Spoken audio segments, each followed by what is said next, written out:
যদি দেখি আজকে যে এইখানে ইসলামী দলগুলি সংখ্যাগরিষ্ঠতা অর্জন করে বলবে যে আমরা খেলাফত প্রতিষ্ঠা করলাম, ইসলামী রাষ্ট্র প্রতিষ্ঠা করলাম, আর ইসলামী রাষ্ট্রের ব্যবস্থায় কোনো ভোট হওয়ার কোনো বিধান নাই ভাই। তো ভোট হওয়ার বিধান নাই, আমি তো রুখবো, আমি তো তাকে নির্বাচনই করতে দিব না। এই সরকারের অন্তর্বর্তী সরকারের সবচেয়ে বড় দুর্বলতা হচ্ছে তারা মব অ্যাটাক ঠেকাতে ব্যর্থ হয়েছে। যারা শেখ হাসিনার ফ্যাসিবাদকে বিরোধিতা করছে, জবরদস্তি ক্ষমতাকে বিরোধিতা করছে, তারা পাল্টা জবরদস্তি ক্ষমতা দেখাচ্ছেন। এটা গণক্ষমতার প্রকাশ, এটা বলে এটাকে শেষ করা যাবে না। এর মধ্যে নানান রকম বিষয় আছে। জামাতের সেক্রেটারি জেনারেল উনি একটা কথা বলেছেন যে ইসলামী দলগুলোর সাথে তাদের ভালো আলোচনা চলছে এবং সেই আলোচনাটা একটা পরিণতির দিকে আসছে। তারা বলছে যে নির্বাচনে আমরা একটা ইসলামী দলগুলো একটা ঐক্য হবে এবং ভোটটা একই বাক্সে পড়বে। এটাকে বিএনপি কীভাবে দেখছে? আমি আপনাকে একটা কথা বলি যে ইসলামী আন্দোলনগুলির মূল লক্ষ্য কি? মূল লক্ষ্য কি?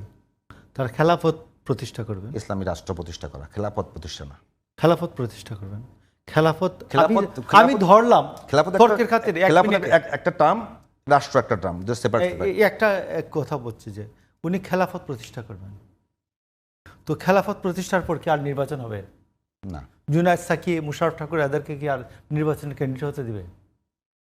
তো আমি তাকে তো এই যে বিএনপি বা অন্যান্য যে এই যে একটা সময় ধরে যে রাজনীতিটা চলছে, আমাকে যদি বলে যে খেলাফত মজলিসকে ভোট দাও বা খেলাফত আন্দোলনকে ভোট দাও বা ইসলামী দলকে ভোট দাও, আমি তো বলতে হবে তার মূল টার্গেট কি, এইটার সম্বন্ধে স্পষ্ট বলতে হবে, সুস্পষ্ট বলতে হবে, মুনাফেকি না। অন্তরে একটা আর মুখে আর একটা, সুস্পষ্ট করে বলতে হবে আমি এটা চাই, খেলাফত প্রতিষ্ঠা করতে চাই। যদি বলে আমি বলবো যে তুমি ইলেকশনই করতে পারবে না, তুমি বিপ্লব করে আমাকে পরাজিত করে ইসলামী বিপ্লব করে তুমি খেলাফত প্রতিষ্ঠা করে ফেলো। আমি ভোটের জন্য আমার যদি ইচ্ছা হয় বাংলাদেশে থাকবো, আমার বউ বাচ্চা বাংলাদেশে থাকবো, আনলে অন্য দেশে চলে যাব। তো সেইটা তুমি বিপ্লব করে আসো, তোমার জন্য তো ভোট না, ওর জন্য তো ভোট না। তো ইসলামী বিপ্লবের জন্য, ইসলামী খেলাফত প্রতিষ্ঠার জন্য তো ভোট না। প্রথম কথাই ভোট না। সে খেলাফত প্রতিষ্ঠা হইলে কি ভোট করতে দিবে কিনা ওটা জিজ্ঞেস করেন আগে। যে তুমি খেলাফত প্রতিষ্ঠা করলা, তুমি জিতে গেলা, জিতে বললা আমরা খেলাফত প্রতিষ্ঠা করে ফেললাম, এখন এই রাষ্ট্রে ভোট হবে কিনা? এই রাষ্ট্রে সে তো আর ভোট দেবে না।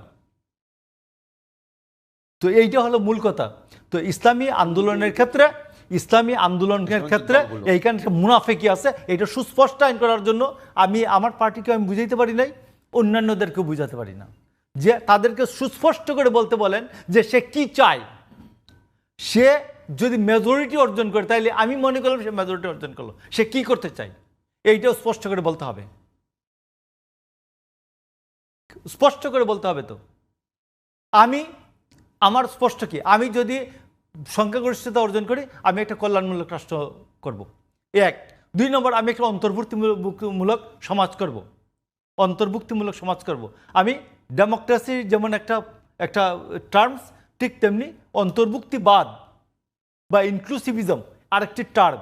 তারেক রহমান আপনি দেখছেন, নিশ্চয়ই বলেছেন যে আমার দল যদি সংখ্যাগরিষ্ঠতা অর্জন করে, বিশ্বাসী অবিশ্বাসী সবার অধিকার সমান থাকবে জনগণ হিসাবে। কিন্তু ঠাকুর ভাই, আপনারা দীর্ঘদিন এই ইসলামী দলগুলোর সঙ্গে ঐক্য করেছেন। বাংলাদেশে কিন্তু গুরুত্বপূর্ণ বিষয় যেটা, এখন পর্যন্ত বেশিরভাগ ইসলামী দলগুলো বিএনপির সঙ্গেই তাদের জোট করেছে।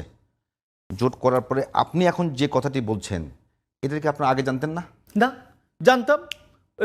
ভোটের সময় যখন ভোটের সময় কৌশল নির্ধারিত হয়, যে 2001-এ যে আমরা 96-এ আমরা মনে করেছিলাম যে 96-এ আওয়ামী লীগ যখন জামাত ইসলামকে দিয়ে 300 আসনে ভোট করিয়েছে এবং আওয়ামী লীগ ক্ষমতায় দ্বার প্রান্তে এসে পৌঁছায়, এরপরে অন্যান্য দেশে জোট করে ক্ষমতায় আসে। তো সেই ক্ষেত্রে এইটার অভিজ্ঞতা 2001-এ বিএনপি জামাতকে সাথে নিয়েছে। বাট জামাতকে সাথে নিয়েছে এর অর্থ এই নয় জামাতের নেতৃত্বে একটা জামাতের ইসলামী সরকার বাংলাদেশে ইসলামী রাষ্ট্র প্রতিষ্ঠা হবে, তা তো হয় নাই, তা তো হবে না। এইটা নিশ্চিত ছিল বলেই নিয়েছে। বাট আমি যদি দেখি আজকে যে এইখানে ইসলামী দলগুলি সংখ্যাগরিষ্ঠতা অর্জন করে বলবে যে আমরা খেলাফত প্রতিষ্ঠা করলাম, ইসলামী রাষ্ট্র প্রতিষ্ঠা করলাম, আর ইসলামী রাষ্ট্রের ব্যবস্থায় কোনো ভোট হওয়ার কোনো বিধান নাই ভাই। তো ভোট হওয়ার বিধান নাই, আমি তো রুখবো, আমি তো তাকে নির্বাচনই করতে দিব না। সাকিব ভাই একটা বিষয় একেবারে দেখছেন যে বাংলাদেশে আমি কিন্তু একটু আপনার প্রশ্নে যাওয়ার আগে আমি ওই প্রশ্ন আলোচনা করতে চাই, তার আগে একটা জিনিস শেষ করতে চাই। দেখুন, আমরা যে মানে এগেইন কয়েকটা কমিশনের কথা বলেছি, যে অন্তত পক্ষে 3টা কমিশন, একটা হচ্ছে নির্বাচন কমিশন। আমরা ভোটের যে অভিজ্ঞতার মধ্যে দিয়ে গেছি, আপনি খেয়াল করে দেখুন, একজন সিইসি হয়েছেন, একজন সাবেক মানে কি বলে যে সরকারের উচ্চপদস্থ কর্মকর্তা, তাকে আজকে জুতার গলা মালায় দিয়ে তাকে পুলিশের কাছে জুতার মালা গলায় দিয়ে। জুতার মালা গলায় দিয়ে, সরি। তো আমি খুবই মানে তীব্রভাবে নিন্দা করছি, এবং আমরা মনে করি যে এটা কোনোভাবেই গ্রহণযোগ্য না, কোনোভাবেই গ্রহণযোগ্য হতে পারে না যে আপনি একজন ব্যক্তি যত বড় অপরাধেই অভিযুক্ত হোক না কেন, তাকে আপনি আইনের আওতায় আনবেন, আইন হাতে কিন্তু তুলে নিতে তার পারবেন। যে ন্যূনতম মানবিক মর্যাদা আইন সেটাকে হাতে- আপনি কোনোভাবে সুযোগ খর্ব নাই, করতে পারবেন সুযোগ না। নাই। এই যে মব অ্যাটাক, এই সরকারের অন্তর্বর্তী সরকারের সবচেয়ে বড় দুর্বলতা হচ্ছে তারা মব অ্যাটাক বন্ধ করতে ঠেকাতে ব্যর্থ হয়েছে, এবং এর দায় সরকারের উপর যেমন আছে, তেমনি এর যে কতদিন আমাদের বহন করতে হবে, এইটা কোনোভাবে আমরা মানে গ্রহণ করতে পারি না। আপনি কি বলে যে তাহলে তো মবক্রেসি তৈরি হবে, এটা ডেমোক্রেসি থাকবে না, এটা মবক্রেসি তৈরি হবে। যার হাতে যতটুকু ক্ষমতা সে তার ক্ষমতা করবে। যারা শেখ হাসিনার ফ্যাসিবাদকে বিরোধিতা করছে, জবরদস্তি ক্ষমতাকে বিরোধিতা করছে, তারা পাল্টা জবরদস্তি ক্ষমতা দেখাচ্ছেন। এটা গণক্ষমতার প্রকাশ, এটা বলে এটাকে শেষ করা যাবে না। এর মধ্যে নানান রকম বিষয় আছে, এবং আমরা এই কারণে মনে করি যে গভর্নমেন্ট এই ক্ষেত্রে নাগরিকদের নিরাপত্তা দিতে বহু ক্ষেত্রে ব্যর্থ হচ্ছে, এবং সরকারের এই বিষয়ে মানে অত্যন্ত গুরুত্বের সাথে নেওয়া দরকার। এটা তদন্ত করা দরকার, যারাই কাজ করেছে তাদেরকে আইনের আওতায় আনা দরকার। এখন মানে আমাদের নির্বাচন কমিশনের পরিণতি যে জায়গায় যাচ্ছে কিংবা গিয়েছে, সেইটা এটা যতই আমরা এই বিরোধিতা করি, তাদের বিরোধিতা, তাদের যে কৃতকর্ম, সেইটার সমালোচনা কিন্তু আমরা কোনো অংশে কম করতে পারছি না। যে ধরনের নির্বাচনগুলোকে এই নির্বাচন কমিশনগুলো সার্টিফাই করে দিয়েছে, তাতে আপনি যতই উদাহরণ টানেন 96 আর 2001, আপনি দেখুন ওই সময় তত্ত্বাবধায়ক সরকার ছিল, যার ফলে ইলেকশন কমিশন তার আন্ডারে কাজ করেছে।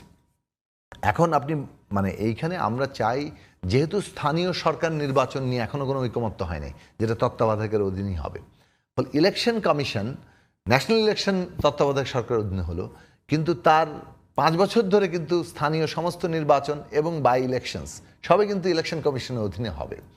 আপনার মনে আছে যে একটা বাই ইলেকশনকে কেন্দ্র করে তত্ত্বাবধায়কের দাবি এসছে সেই মাগুরায়। কাজেই আমাদের এখানে ইলেকশন কমিশন নিয়ে বিতর্ক যাতে না হয়, তাতে আমরা এই সাংবিধানিক কমিশনটা আমাদের দরকার। একইভাবে পাবলিক সার্ভিস কমিশন, সরকারের সমস্ত নিয়োগ, এইটা রাষ্ট্রটা যাতে একেবারে একটা দলীয় প্রতিষ্ঠান না হয়। আমি 5 বছরে যার নিয়োগ দিতে পারি, আপনি বুঝবেন এই জিনিসটা। তৃতীয়ত হচ্ছে দুর্নীতি যদি আপনি ঠেকাতে চান, তাহলে দুর্নীতি দমন কমিশনে মানে দলীয় অনুগত লোক থাকা চলবে না। এই 3টা জায়গায় যদি আমরা দাঁড়াতে পারি, তাহলে চেকস অ্যান্ড ব্যালেন্সের ক্ষেত্রে একটা বিরাট উল্লম্ফন ঘটে। আধুনিক গণতান্ত্রিক ব্যবস্থায় এটা একটা সংযোজন হয়। হুবহু ইউরোপ আমেরিকা নকল করা কিন্তু আমাদের একমাত্র কাজ না। আমরা আমাদের নিজস্ব প্রয়োজনে ব্যবস্থা বলি।